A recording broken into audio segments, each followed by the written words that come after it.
اگه سوال 12 تمرین دوره‌ایت رو بلد باشی، حل این سوال امتحان نهایی خیلی برات راحت میشه. سلام، فاطمه حقی هستم. اینجا هر روز یه سوال واقعی امتحان نهایی شیمی رو با کم اشتباه ترین روش با هم حل میکنیم. امروز میریم سراغ سوال 5 امتحان نهایی شیمی 12 از مبحث اسید و باز. بریم ببینیم از کجا باید شروع کنیم.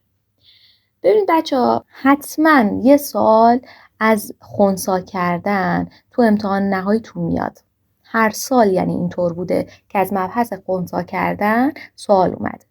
حالا این سوال 5 رو حل میکنم که روشش دستتون بیاد. ببینید برای خنثی کردن 2 لیتر اسید ضعیف HX با pH برابر 3.7 چند گرم NaOH مصرف میشه؟ درصد یونشش هم به همون داده. بچه چی خواسته از ما؟ چند گرم NaOH ازمون خواسته. خب چی به ما داده؟ به ما pH داده. هر وقت به ما pH میده یعنی غلظت H مثبت رو داریم. غلظت H مثبت رو دارم، درصد یونش رو هم دارم، پس غلظت HX هم رو به دست آوردم. به کمک غلظت HX من میتونم گرم NaOH رو پیدا کنم. بریم با هم دیگه حلش کنیم. ببینید pH رو به من داده 3.7، پس غلظت H مثبت میشه 10 به توان منفی pH. حواستون باشه بارم این سوال 2 نمره است، هیچ چیزو از دست نده. به جای pH عددش رو میذارم 10 به توان منفی 3.7. اینو گرد کن به سمت بالا، میشه 10 به توان منفی 4. اختلافش رو بنویس. اختلاف بین 10 به توان منفی 4 تا منفی 3.7 3/10. پس میشه 10 به توان 3/10. 10 به توان 3/10 رو بهت داده. لوگ 2 میشه 3/10. پس 10 به توان 3/10 میشه 2.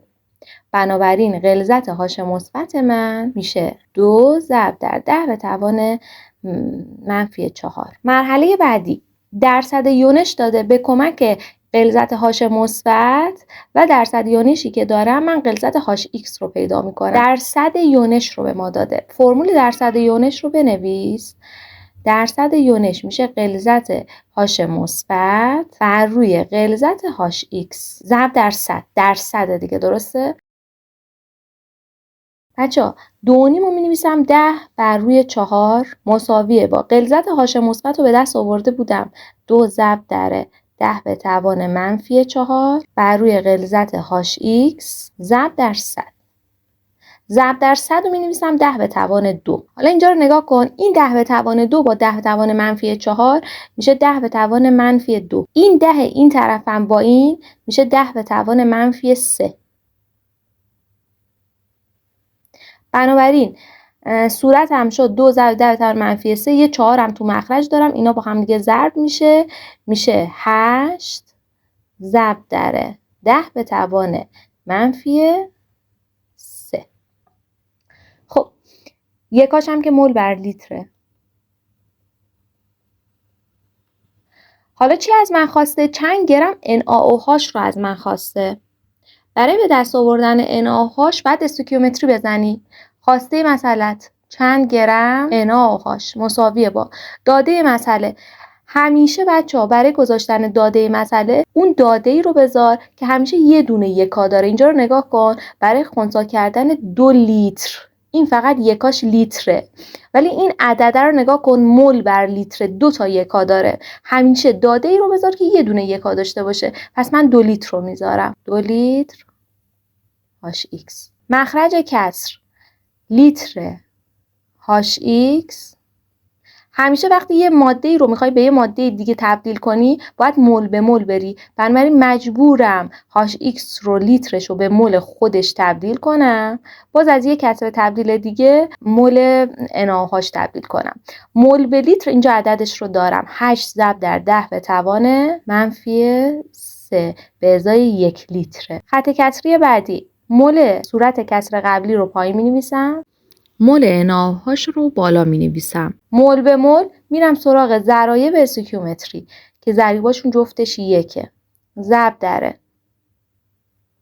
کسر بعدی مول NaOH رو میارم پایین، مول NaO هاش رو به گرم NaO هاش تبدیل میکنم. مول به گرم مول 1، گرمش هم که خودش داده 40 گرمه. خب عددهای صورت رو در هم ضرب میکنیم. 2 تا 8 میشه 16 تا، 16 ضرب در 4 میشه 64، ضرب در یه 10 به توان منفی 3 دارم با این 0 40 ساده میشه 10 به توان منفی 2 که اعشاری می نویسمش، میشه 64 صدم گرم NaO هاش. بارمش 2 نمره بود. تحت هیچ شرایطی این سوال رو از دست نده.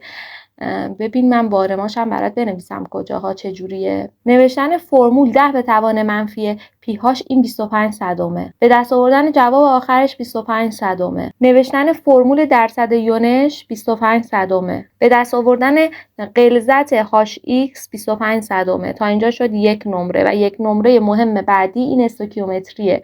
هر 3 تا کسر تبدیل داری، هر کدوم از این کسر تبدیلا 25 صدمه و یه دونه جواب آخر که اونم 25 صدمه. ممنون که تا آخر ویدیو همراه من بودی. اگه این آموزش برات مفید بود ویدیو رو ذخیره کن و پیج رو دنبال کن. هر روز با یه سوال واقعی امتحان نهایی کنار هم هستیم.